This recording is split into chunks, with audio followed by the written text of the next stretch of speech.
Salam kerahiman. Hari ini kita bahas tentang wahyu ketiga ya, tentang jam kerahiman, yaitu wahyu nomor 68. Yang kita semua udah tahu sebetulnya isinya ada di diary nomor 1572. Inilah wahyu ketiga tentang jam kerahiman. Yesus katakan, "Aku mengingatkan engkau, putriku. Setiap kali engkau mendengar bunyi jam yang menunjukkan pukul 3 petang, benamkanlah dirimu sepenuhnya dalam kerahimanku sambil menyembah dan memuliakannya." Aku mengingatkan engkau. Jadi ini sesuatu yang penting. Karena di 13:20 Yesus sudah berbicara tentang jam kerahiman kepada Suster Faustina pada jam 3 petang. Tapi sekarang Yesus katakan lagi, aku mengingatkan engkau. Dan di sini Yesus katakan dengan jelas, setiap kali engkau mendengar bunyi jam yang menunjukkan pukul 3 petang. Jadi kalau pertanyaannya, boleh nggak jam kerahiman setengah 3? Boleh nggak jam kerahiman jam 3 kurang 10? Menurut saya ini menjadi jawaban buat kita semua. Karena Yesus katakan, aku mengingatkan engkau, kalau lonceng berbunyi pada jam 3 petang, artinya mulai jam kerahiman itu adalah jam 3 petang.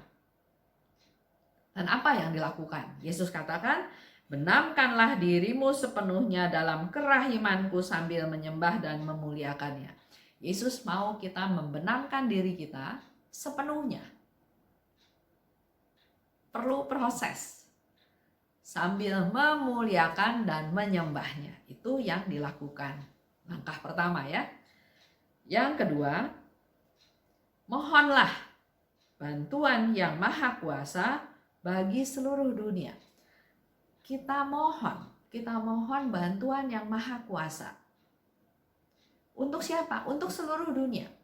Di jam kerahiman adalah bicara tentang seluruh dunia. Sebetulnya bukan jam kerahiman aja ya, devosi kerahiman ilahi bicara untuk seluruh dunia.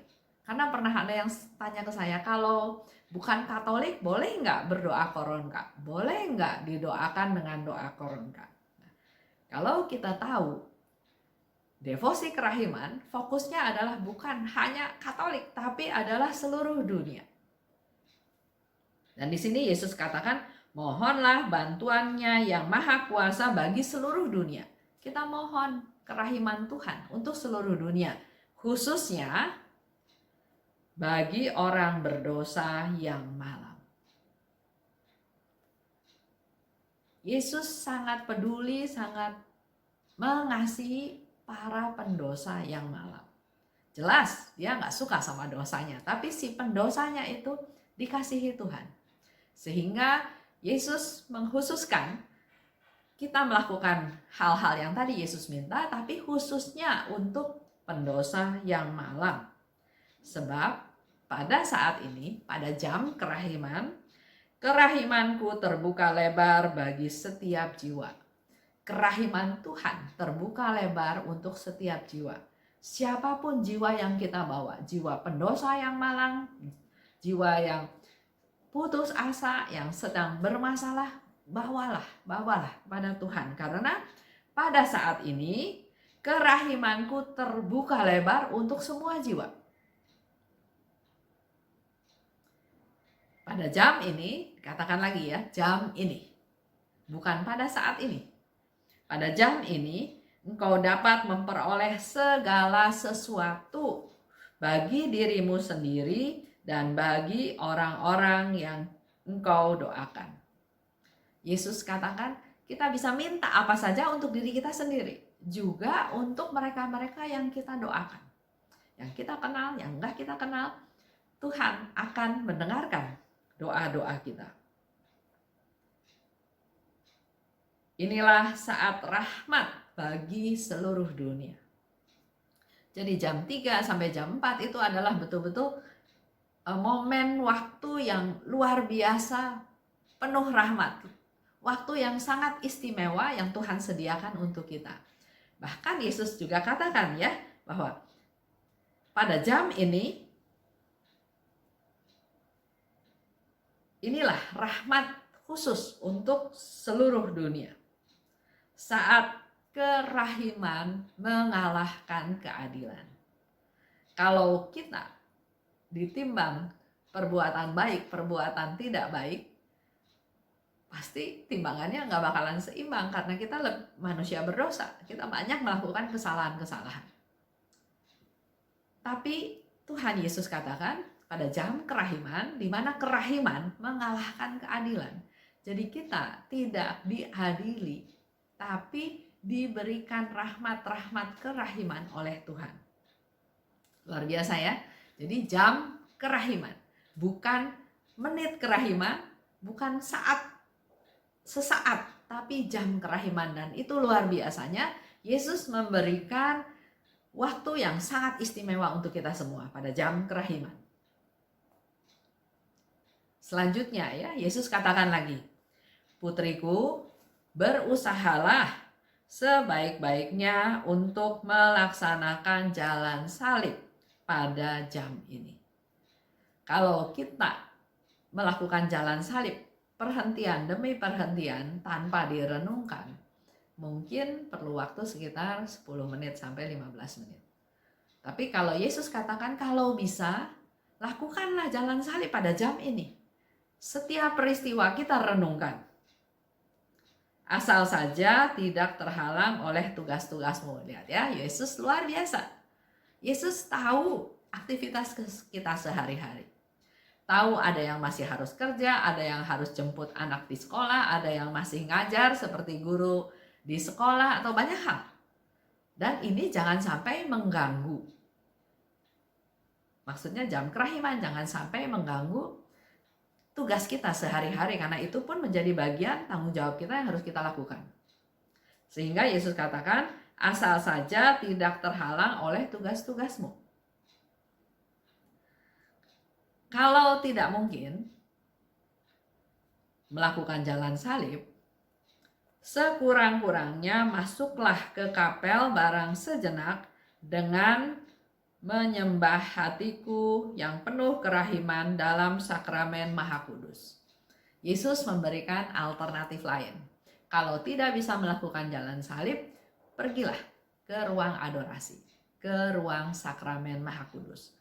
Hal ini lebih mudah dilakukan oleh kaum biarawan-biarawati, oleh Suster Faustina juga karena dia memang tinggal di biara.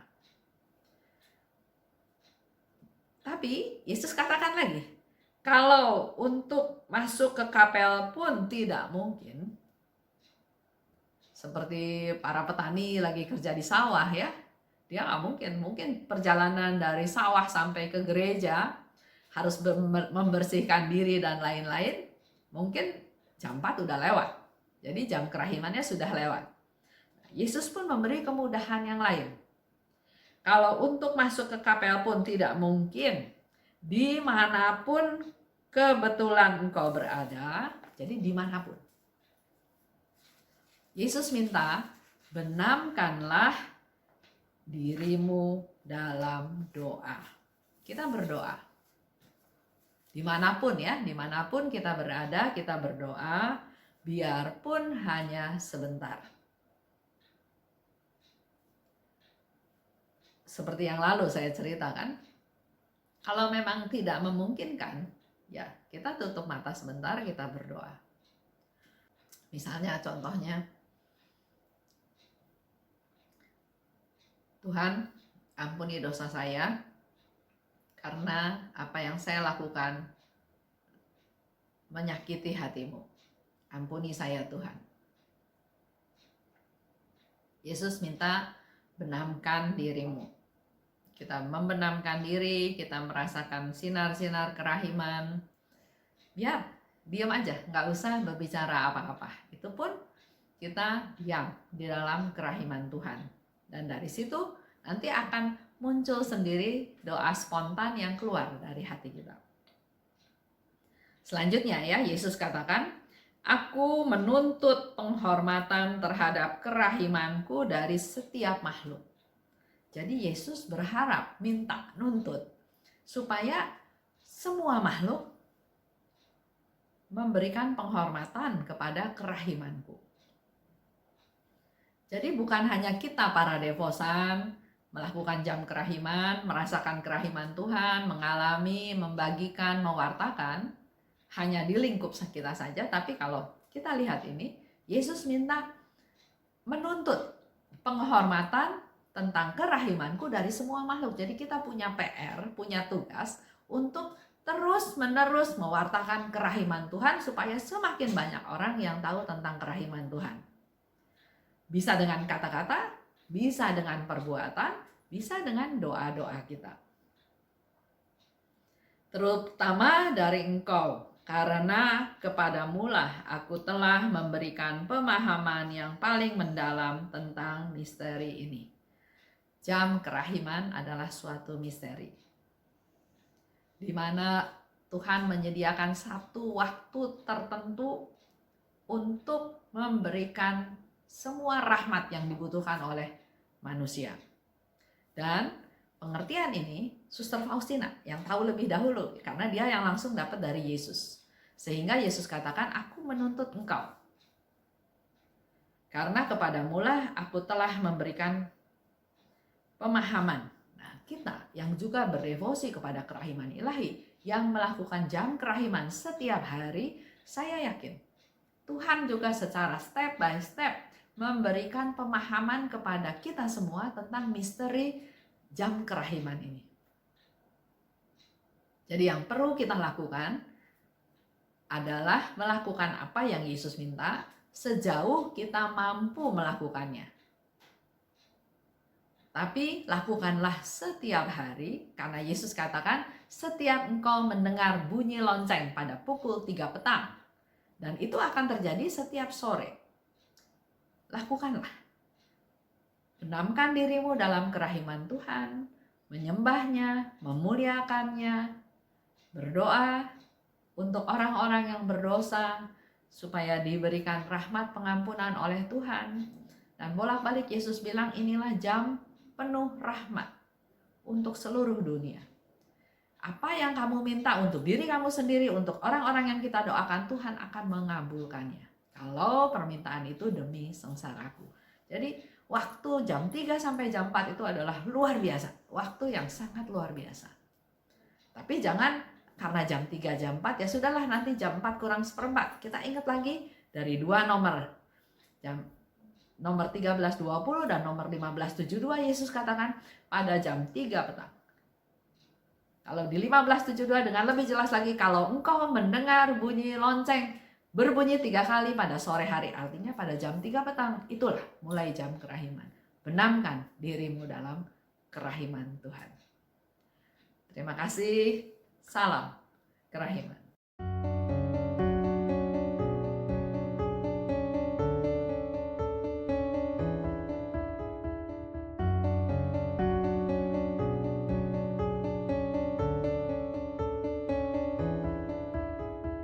Mengapa engkau membiarkan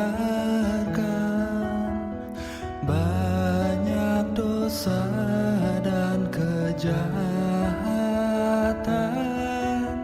Mengapa engkau tidak menghukumnya? Ternyata engkau masih memberi kesempatan. Dia memperpanjang masa kerahiman.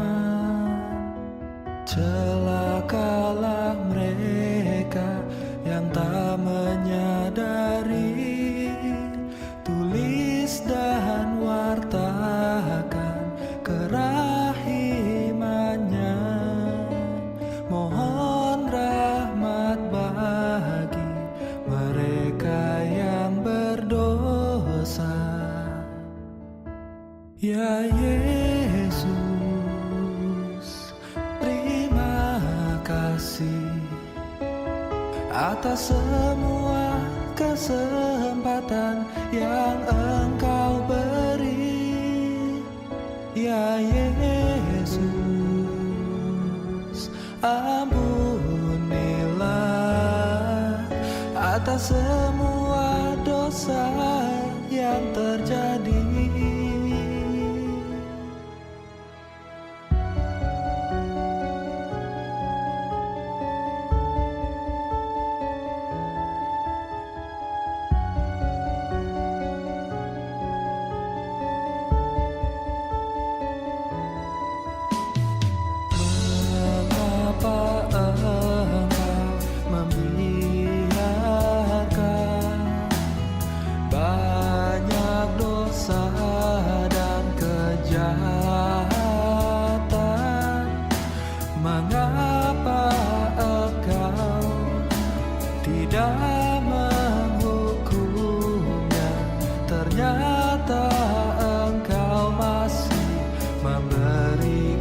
kesempatan. Dia memperpanjang masa kerahiman. Celakalah mereka yang tak menyadari, tulis dan wartakan kerahimannya. Mohon rahmat bagi mereka yang berdosa. Ya Yesus,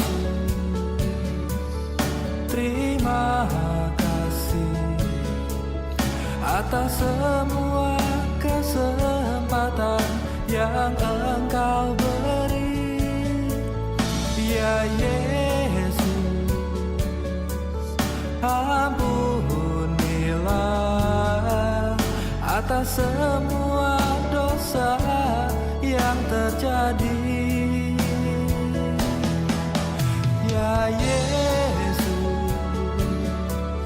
terima kasih atas semua kesempatan yang